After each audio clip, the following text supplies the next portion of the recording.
For decades, the standard playbook for emergency management has been pretty straightforward. Evacuate people, provide some immediate food and shelter, and just wait for the waters to recede.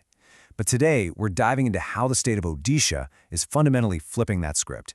They're shifting the focus from just surviving a massive storm to actually recovering with dignity. As you'll see in this explainer, they're proving that protecting a community's livelihood is absolutely just as crucial as protecting their lives. Here is our roadmap for today. We'll be walking through Odisha's legacy of disasters, their massive success in saving lives, the reality of the second emergency, the invisible victims of these crises, the shift from relief to rights, and finally, how they're building a truly resilient future. All right, let's kick things off with Section 1, Odisha's legacy of disasters. We aren't just talking about the occasional patch of bad weather here. With a massive 575-kilometer coastline, Odisha sits squarely in one of the world's 6 most cyclone-prone regions. To put that into perspective, over the past century, a staggering 260 cyclones have slammed into the state. It's a geography that literally demands constant readiness, because the threat of flattened fields and massive storm surges is just baked right into the landscape. Moving on to Section 2, Success in Saving Lives.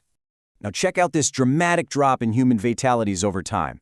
Back in 1999, a catastrophic supercyclone tragically claimed nearly 10,000 lives. But the state took action. By institutionalizing mass evacuations and heavily expanding their network of cyclone shelters, they completely changed the narrative. During Cyclone Pylon in 2013, fatalities plummeted to fewer than 50. And by Cyclone Yas in 2021, there were just 2. It's undeniable, real-world proof that early warning systems absolutely work. Which brings us to Section 3, the second emergency. So here's the catch. Saving lives is an incredible feat, but it's really only step 1.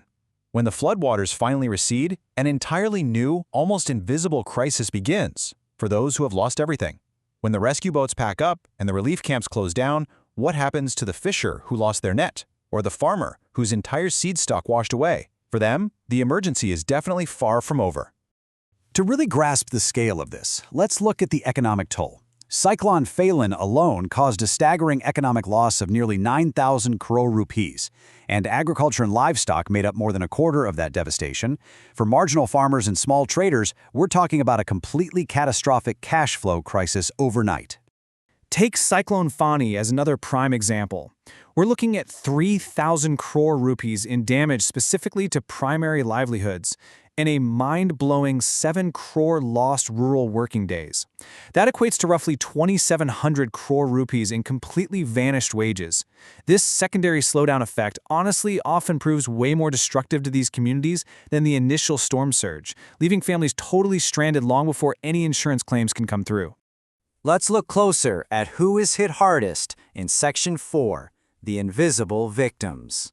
Now, disasters might physically strike everyone in their path, but the fallout, it is profoundly unequal. Families that already have land titles, some savings, and social mobility generally have the safety net needed to bounce back. On the flip side, marginalized groups like landless agricultural workers, single women, the elderly, and folks with disabilities are systematically excluded from recovery assistance. For them, an aid entitlement that looks great on paper is incredibly difficult to actually access in reality. And it's deeply concerning that pre-existing social vulnerabilities are actually magnified during these crises. For example, during Cyclone Fani in the Puri district, 25 Dalit families were outright ostracized right in the middle of a severe emergency. They were literally denied entry to nearby cyclone shelters and weren't even allowed to get water from a neighboring pond because of perceived untouchability. When disaster relief completely fails to account for these entrenched social structures, it creates what experts call discrimination by default. We also see this systemic exclusion in everyday administrative processes. Take the floods in Sambalpur. Official damage assessments relied strictly on paperwork.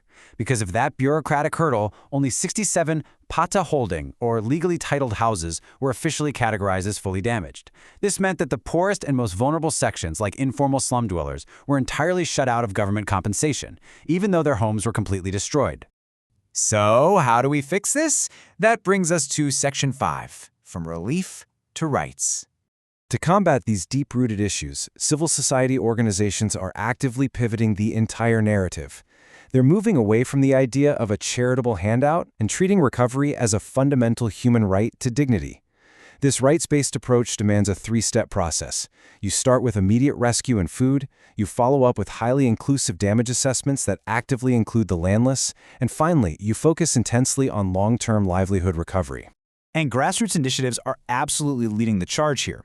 Organizations like the Ahuahan Foundation quickly mobilized over 200 volunteers across more than 133 flood-affected villages. By rapidly delivering these carefully curated relief kits, packed with basic essentials like rice, dal, and soap, they reached 10,000 families. And they did it with dignity, speed, and transparency, focusing specifically on economically disadvantaged groups who usually get left behind. Moving into that crucial assessment phase, organizations like AINA are making sure aid distribution is completely inclusive.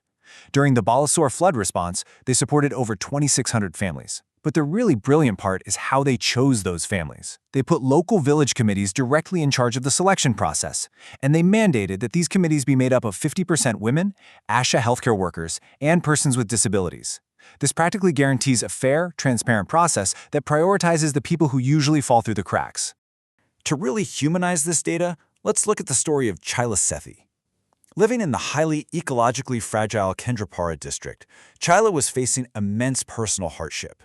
But with targeted support and livelihood training from ActionAid, she was able to transform a totally barren piece of land into a highly productive vegetable farm to support her family. This isn't just a temporary band-aid, it's a way to build sustainable, long-term resilience against the next inevitable ecological shock. Finally, let's look ahead in Section 6, a resilient future. We're seeing some great progress at the state level, too. The government's recent 1,000 crore rupees special relief package for the 2026 floods is a huge step in the right direction. It finally moves beyond just conventional relief by recognizing that rural livelihoods are completely interconnected. We're talking about input assistance for farmers, vital subsidies for pest management, and crucial support to restore damaged boats for fishers and tools for weavers. It even converts short-term crop loans to medium-term to take the immediate financial pressure off. It's all about restoring a community's actual capacity to get back to work. Ultimately, a truly resilient recovery means building a society where disaster preparedness puts marginalized communities squarely at the center of the planning table. The goal here isn't for civil society to create an endless cycle of dependency. It's to act as a bridge, helping those without the right paperwork or social mobility navigate official systems so they can finally transition from being passive relief recipients into empowered rights holders. Because saving lives, that's just the beginning. True humanitarian action demands that we revive livelihoods and restore human dignity.